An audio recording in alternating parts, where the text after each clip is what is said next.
புயலானது கரையை நெருங்கக்கூடிய சூழலில் தொடர்ந்து கடலோர மாவட்டங்களில் என்ன நிலை என்பதை நியூஸ் தமிழானது களத்திலிருந்து வழங்கிக் கொண்டிருக்கிறது. இந்த தருணத்தில் நாம பார்க்கக்கூடிய காட்சியானது புதுவை மாவட்டத்தில், புதுவை மாநிலத்தில் என்ன மாதிரியான ஒரு சூழல் நிலவுகிறது அப்படின்றத பார்த்துட்டு வரும்.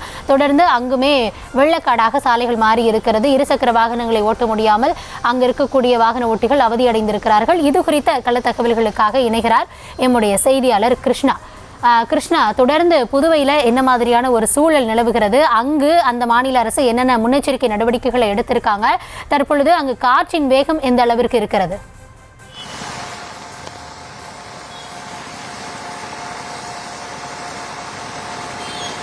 இந்த வங்கக்கடலில் உருவாகி இருக்கக்கூடிய இந்த பெஞ்சல் புயல் காரணமாக புதுச்சேரியில் காலை முதலே அதிக காற்றுடன் கனமழையானது பெய்ய தொடங்கி இருக்கிறது.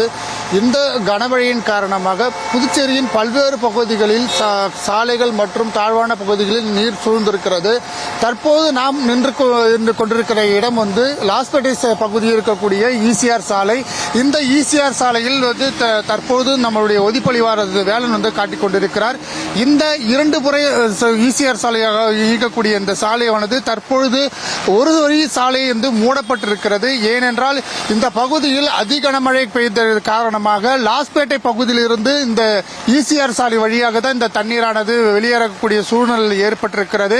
இந்த சூழ்நிலையின் காரணமாக இந்த இசிஆர் சாலை புதுச்சேரியிலிருந்து சென்னை வழி மார்க்கம் செல்லக்கூடிய இந்த சாலையானது முற்றிலுமாக மூடப்பட்டிருக்கிறது. இந்த மூடப்பட்ட காரணமாக இந்த சாலை வாகனங்கள் செல்லக்கூடாத அளவிற்கு இந்த தடுப்பும் அமைக்கப்பட்டிருக்கிறது. இந்த பகுதியில் இருசக்கர வாகனமோ பெரிய வாகனமோ பேருந்துகளை இயக்கக்கூடிய சூழலானது இங்கு நிலவி வருகிறது. கிட்டத்தட்ட 2 கிலோமீட்டர் தூரத்திற்கு இந்த தண்ணீரானது இந்த பகுதியில் சூழ்ந்துள்ளது காரணமாக போக்குவரத்து முற்றிலுமாக நிறுத்தப்பட்டு ஒரு வழி சாலையாகவே தற்போது சென்று கொண்டிருக்கிற சூழலானது ஏற்பட்டிருக்கிறது.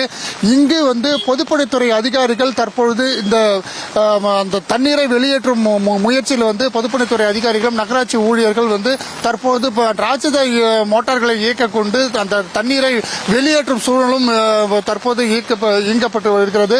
புதுச்சேரியில் காலை முதலே அதிக கனமழை பெய்திருக்கக்கூடிய நிலையில் புதுச்சேரி அரசு பல்வேறு முன்னெச்சரிக்கை நடவடிக்கைகளை எடுத்து வருகிறது. தாழ்வான பகுதியில் இருக்கக்கூடிய பொதுமக்களை